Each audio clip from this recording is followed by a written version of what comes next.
작년 7월 대전의 한 아파트에 물이 급격하게 차올랐습니다. 순식간에 불어난 물에 주민들은 대피조차 할 수 없었는데요. 기억납니다.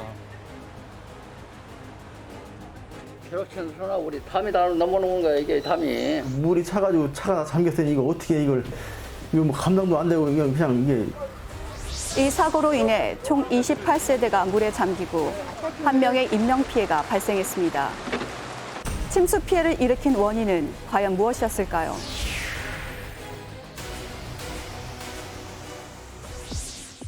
작년 여름 평범해 보이는 한 아파트에서 잊지 못할 사건이 발생했습니다. 아파트 두 동이 빗물에 침수된 것입니다. 이 사건으로 재산 피해와 인명사고까지 발생했는데요. 아파트 주민들은 아직도 그날이 생생합니다. 내려와 보니까 물이 막 몰아치고 하는데 정신이 하나도 없더라고. 정신이 없어가지고. 계단까지 물이 차버리니까 2층 요 베란다를 이렇게 통해가지고 보드로 이렇게 나가는 거예요. 보드로. 피해 당일 대전에 200mm 가까운 기록적인 폭우가 쏟아졌고 해당 아파트 역시 집중호우로 인해 피해를 입었습니다. 5시 반 되니까 뭐 벼락치는 우리 담이 다 넘어오는 거야, 이게 담이. 나 아파트 무너진 줄 알았어. 얼마나 크게 넘어지는지. 피해 당일 새벽 TV를 보고 있었던 신재호 씨. 와, 날씨 한번 열었네. 비가 왜 이렇게 많이 와? 뭔 소리야? 뭐 떨어졌나? 갑자기 쾅 하는 갱음이 들린 그때 무슨 일이야? 이 시간에 누구야? 왜? 어르신, 지금 빨리 나오셔야 돼요. 빨리 대피하셔야 돼요. 지금 아파트 담벼락이 막 무너져가지고 물이 막 쏟아지고 있어요. 지금 복도까지 물이 꽉 찼어요. 네? 그 담이 넘어지니까 그 물이 이제 폭포가 떨어져가지고서 지하 들어, 지하로. 지하에서 이제 물이 이제 그저 폭포 소리가 나잖아. 아파트가 전체가 다 엇들거려. 너무나 이제 물이 쓰니까. 파도 소리처럼 아파트로 물이 유입되는 소리가 선명하게 들리는데요. 담이 무너져 물은 순식간에 차올랐고 이로 인해 차량 78대가 물에 잠기며 28세대가 침수되는 막대한 재산 피해가 발생했습니다. 아파트 침수 피해는 결국 한 명의 인명 피해로 이어졌는데요. 물 상태도 이렇게 있고 문을 이렇게 열면서 떠올랐다고 이렇게 얘기를 하더라고요. 지금. 문이 닫혀 있는 상태에서 구조대가 문을 여니까요. 폭우가 쏟아졌던 사고 당일 새벽, 최재호 씨는 그 시간에 왜 이곳에 있었던 걸까요? 거기에 차를 세워놨었거든요.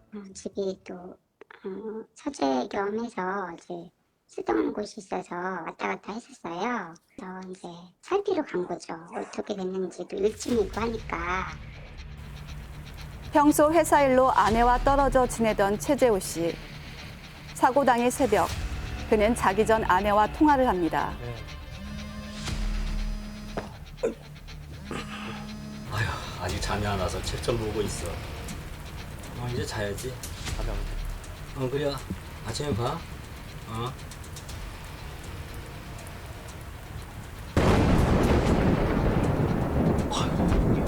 비가 너무 많이 오네.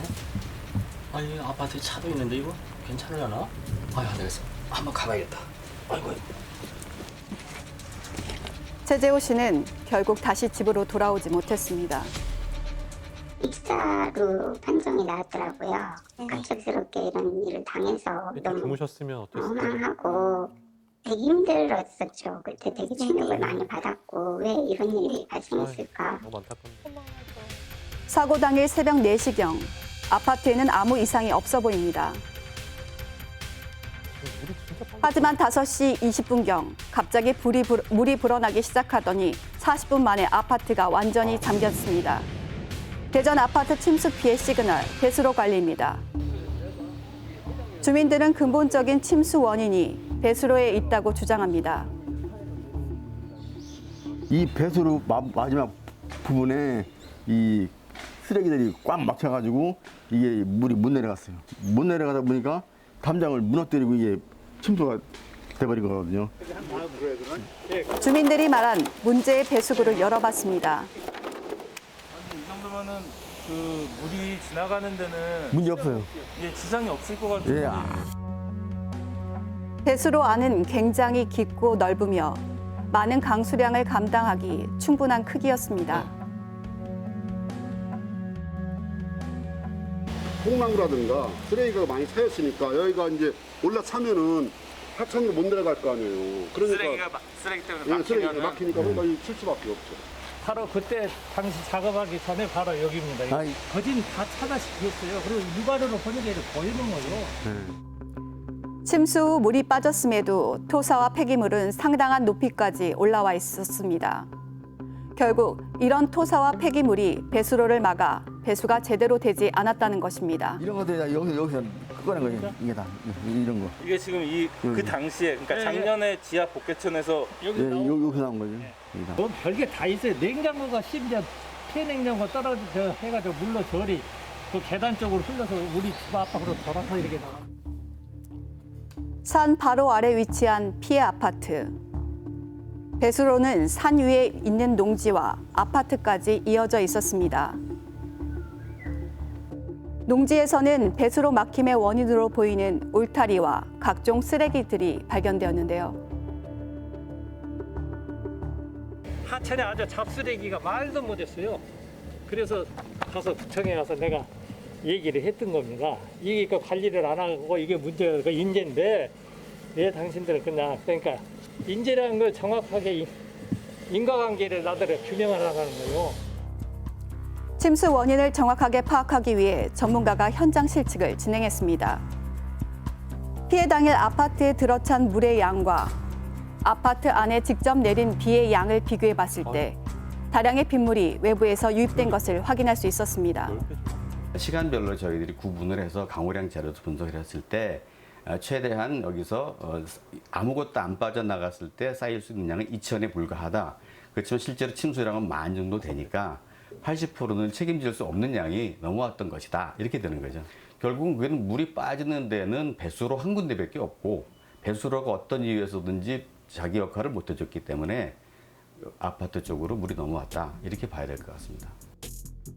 주민들은 이번 침수 피해가 명백한 인재라며 관계기관의 민원을 제기해 왔는데요.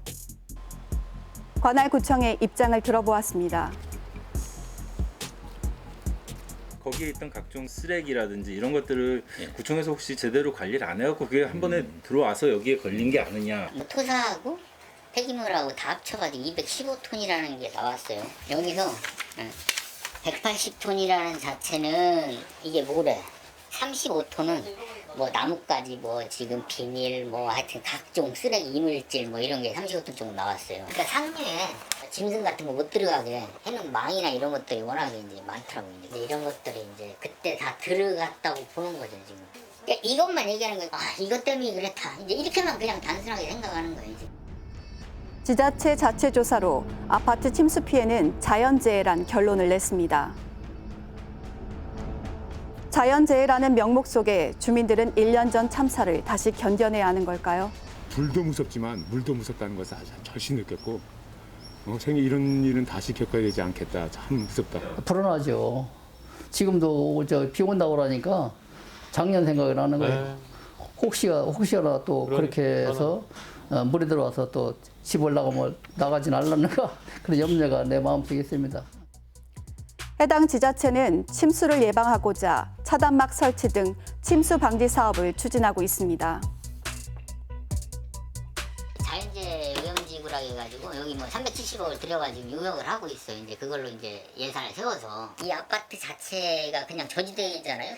침수가 안 돼도 거기다 이제 항구적인 시설을 해줄 거예요. 그 자체를 모타를 아예 해서 설치해서 그 물 자체가 자동으로 가동되는 그런 시스템을 이 아파트 물량까지 포함해서 여기다 만들려고 해요. 펌프장 자체. 침수 피해 후 뒤늦게 방지 사업에 착수한 지자체. 다가오는 장마철 더 이상 무고한 피해가 없도록 발빠른 조치가 필요할 때입니다. 네, 뭐 올해 장마도 시작이 됐는데 여름철에는 항상 좀 조심하고 대비를 해야겠습니다. 네, 행정안전부 자료에 따르면 작년 8월에 폭우로 인해서 침수 주택의 피해가 2,000건이 넘었다고 합니다. 크고 작은 침수 피해가 여전히 발생하고 있는데요. 다가오는 장마철, 철저한 대비를 통해서 지자체가 집중 관리를 통해서 피해가 없도록 노력해야 되겠습니다. 네, 오늘 말씀 여기까지 듣겠습니다. 고맙습니다.